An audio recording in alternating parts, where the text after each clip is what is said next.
This is a massive maze that can rearrange itself at any time. Everyone trapped inside has been there for 3 years, and no one has ever found a way out. Every evening, the stone doors slam shut, and they don't open again until the next morning. No one has ever survived a night inside, because once those doors close, the creatures come out and take over. So Thomas and Minho had no choice but to carry their injured friend and try to find somewhere to hide. Then a blood-curdling shriek echoed in the distance. The sky was getting darker by the second. Thomas spotted some vines nearby and got an idea. They used them to hoist Albie up off the ground and keep him suspended in the air. Suddenly, the walls started shaking. A massive shadow appeared not far away. Minho completely lost it. He dropped everything and ran, leaving Thomas behind with no other options. Thomas squeezed himself into the vines and stayed as still as he could.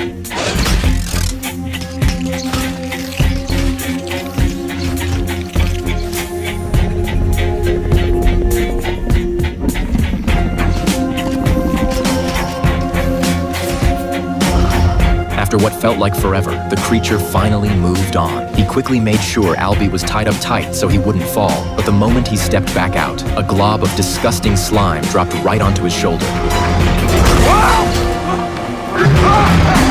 What he saw next sent him running in a full panic, but he didn't know the layout, and he ran straight into a dead end. Thinking fast, he used the rocks on the ground as footholds, grabbed onto the vines on the stone wall, and started climbing as fast as he could.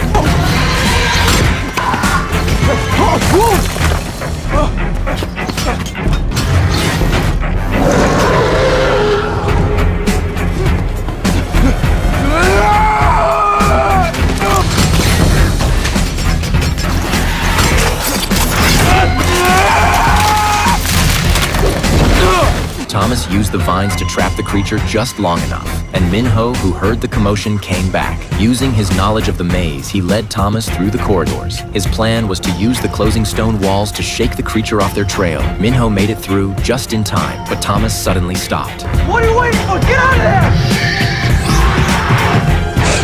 Come on!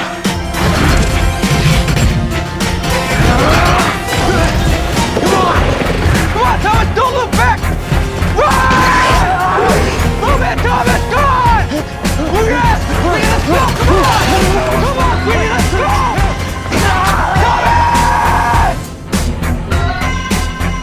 The next morning, the massive stone doors opened again, but the corridor was completely empty. Everyone assumed they were dead. Then just as people were giving up and walking away, Thomas and Minho appeared out of nowhere, and they brought their injured friend back with them. Everyone was stunned, because since the day they were sent here, not a single person had ever made it through a night in the maze. But Thomas didn't just survive. He actually killed one of the creatures. For the first time, people started to feel something they hadn't felt in a long time: hope. But Gally was furious. He felt like for 3 years, they had managed to coexist with the creatures outside. Sure, they never found a way out, but they built a camp. They could grow food and take care of themselves. Now Thomas had gone and killed one of those things and thrown everything off balance. And there wasn't just one creature out there. Nobody knew what would happen next. Would they come looking for revenge? Thomas had to be punished. Minho stepped up to defend him, but before he could even finish talking, a loud crash came from somewhere nearby. Everyone ran over to check, and inside, they found a girl lying there. She was clutching something in her hand.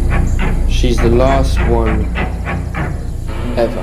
Because that's how everyone here had arrived, dropped in the same way, and every single person who came through lost all their memories, left with nothing but fear and confusion as they tried to figure out where they were. But the transport had always opened once a month. Thomas had only been there for 3 days when it opened again. While everyone was still trying to process what was happening, the girl suddenly opened her eyes and called out Thomas's name, then passed out again. It was pretty clear. Whatever was going on had something to do with Thomas. After that, Thomas went back into the maze with a group. They found the remains of the creature they had killed and pulled out a strange mechanical piece from its body. The number 7 was printed clearly on it. Nobody knew what it meant. Back at camp, Minho brought Thomas straight to one of the wooden huts. He pulled back a tarp on the table and revealed a detailed miniature map of the entire maze. Minho and the others had spent 3 full years running every corner of that maze to build it. They never found a way out, but Minho noticed the maze had 8 sections around the outside, each one holding a creature. Every night when the maze started shifting, one of those sections would open, releasing its creature to sweep through the corridors. The night they ran into trouble, Section 7 had been the one that opened, and the device they pulled off the creature might just be the key to opening that door again. Meanwhile, the girl woke up. She refused to let anyone near her. She would only talk to Thomas. Her name was Teresa. She handed Thomas the only two things she had brought with her, 2 small vials of medicine. Neither of them knew what they were for, but Thomas suddenly thought of Albie, who had been suffering ever since the creature bit him. Maybe this was the cure. He went straight to Albie and injected him without hesitating. The next day, Thomas and Minho headed deep into the maze again, searching for a way out. With Minho leading the way, they reached Section 7 pretty quickly. Then the metal device they had taken off the creature started making a strange sound. They followed the direction of the noise into a part of the maze they had never been before. The sound kept getting louder and louder until they reached the very end of the path, and then